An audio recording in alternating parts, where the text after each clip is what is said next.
Natacha Polony nous a rejoint, c'est Regard croisé. Bonjour Natacha, qui croise son regard le vendredi avec Jean-Jérôme Bertolus. Vous vous êtes demandé où était passé Emmanuel Macron. C'est vrai qu'on l'a vu hier, il a été accueilli par des sifflets, des manifestants. Il n'y a pas que des cheminots d'ailleurs qui l'ont accueilli hier, mais on l'a pas beaucoup entendu Emmanuel Macron depuis le début donc, de la mobilisation un peu tous azimuts, les universitaires, les cheminots bien entendu, les éboueurs. Ça commence à faire beaucoup. Où est-il exactement ? Il utilise pleinement les possibilités que lui offre la Constitution de la Ve République, c'est-à-dire qu'il joue les présidents surplombants. Et il évite comme ça de descendre dans l'arène parce que pour l'instant, dans l'état actuel du mouvement, il ne peut que prendre des coups. Et je pense que tout cela est évidemment tacticien. Les médias commencent à parler de la question de savoir quand est-ce qu'il va enfin s'exprimer, parce qu'il va falloir une parole présidentielle à un moment donné. Il ne peut pas laisser éternellement ses ministres monter au créneau et gérer. Il faut à un moment donné qu'il rappelle le sens de sa politique pour essayer de capter à lui la part de l'opinion qui le soutient. Mais la question va être de savoir exactement quel jour. On est vraiment dans le calcul politique pur. Mais c'est d'autant plus important qu'il y a un sondage aujourd'hui qui nous raconte exactement ce qui est en train de se jouer. Il est fondamental parce que les cotes de popularité, ça ne veut pas dire grand-chose. Donc là, pour l'instant, dans les Échos, on voit que la cote de popularité du chef de l'État a baissé de 2 points, elle est à 39%. Ça, on s'en fout, ça oscille un petit peu. En revanche, ce qui est très intéressant, c'est que ces 39% cachent quelque chose. 65% d'opinion favorable chez les cadres, 27% d'opinion favorable chez les classes populaires.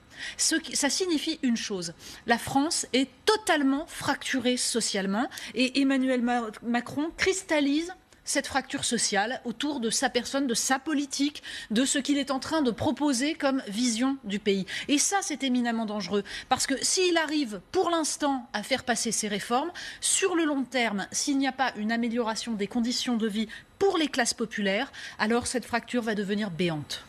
Alors tout à fait d'accord avec Natacha. Pour le moment, le président de la République ne peut prendre que des coups, effectivement, dans une interview plus longue, dans un discours où il donnerait en quelque sorte son point de vue sur l'ensemble de la situation. Ça voudrait dire qu'il s'attarde un peu sur les différents conflits qui pour l'instant sont éparses, ne se rejoignent pas, mais que toute parole peut faire un petit peu basculer. Donc le président se protège. Il a d'ailleurs un Premier ministre qui fait le job, clairement, et qui en plus, le Premier ministre fait le job parce qu'il ne menace pas politiquement. Donc il peut toujours se mettre en avant, servir en quelque sorte de paratonnerre, comme on a l'habitude de le dire, et le président de la République attendre. Et puis on sait que Emmanuel Macron, il veut faire absolument le contraire de ses prédécesseurs. Et c'est vrai que ses prédécesseurs, toutes les 2 minutes, et je peux en témoigner notamment lors du dernier quinquennat que j'ai suivi particulièrement, mais aussi le quinquennat précédent, il se demandait toutes les 2 minutes, ça y est, il faut qu'on intervienne sur la moindre chose. Emmanuel Macron, il est au-dessus de ça. Alors maintenant, pourquoi doit-il intervenir impérativement? Et ça n'est pas un souhait de journaliste. C'est parce qu'en fait, les Français sont confrontés à une usine à réformes. Voilà, des réformes en veux-tu, en voilà. Encore une fois, il fait le contraire de ses prédécesseurs. Mais maintenant, ça commence à manquer de sens. Il faut clairement tracer un cap. Hier, qu'est-ce qui s'est passé à l'hôpital ? On lui dit, on ne peut plus bosser dans ces conditions-là. C'est une atteinte aux malades, c'est une atteinte à notre propre profession. C'est ce que lui disait cette aide-soignante. Il répond un petit peu, avec beaucoup de prudence, un petit peu gêné. Il dit, oui, il y a la dette, etc. Il faut maintenant qu'il explique véritablement sa politique. Là où je suis tout à fait d'accord avec Natacha Polony, c'est qu'il faut absolument qu'il explique sa politique parce qu'il y a quelque chose qui ne cesse pas de lui être accroché, parce qu'il a quand même commencé son quinquennat en abolissant l'ISF. C'est que c'est une politique injuste qui est faite. Il y a 2 semaines, il y avait son fameux sondage Elabe qui montrait que 74% des Français, on peut toujours considérer que les sondages sont faux ou sont variables, mais quand il y a plus de 2 tiers des Français qui estiment que la politique du gouvernement est injuste, ça doit poser une question au président. Donc oui, il faut que le président intervienne. On est bientôt à 1 an de sa présidence. Le président n'aime ni la télévision, ni les journalistes. Mais aujourd'hui, il doit évidemment s'exprimer. Oui, à ceci près qu'il va rencontrer assez vite les limites de sa position, c'est-à-dire la fracture béante entre le discours et les actes.